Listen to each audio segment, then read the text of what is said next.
ఈరోజు నేను పంచాయతీరాజ్ శాఖ లెక్కలు చూస్తూ ఉంటే అసలు అడ్డగోలుగా నిధుల్ని అటు ఎటులిపినే తెలియట్లేదు.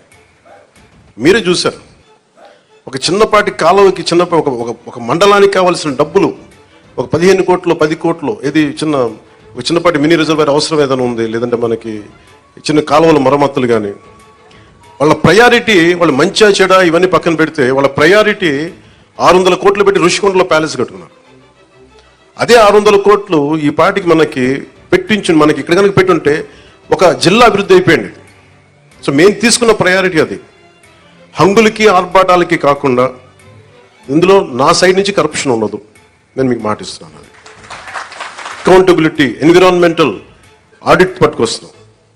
ఏ కాలుష్యం ఎందుకు ఉంది, దానికి పారిశ్రామికవేత్తలు ఏం చేస్తారు, ఇబ్బంది పెట్టి భయపెట్టేది కాదు, కానీ వారి బాధ్యత కూడా గుర్తించేలా దానికి ఒక బలమైన ప్రయత్నం చేస్తాం.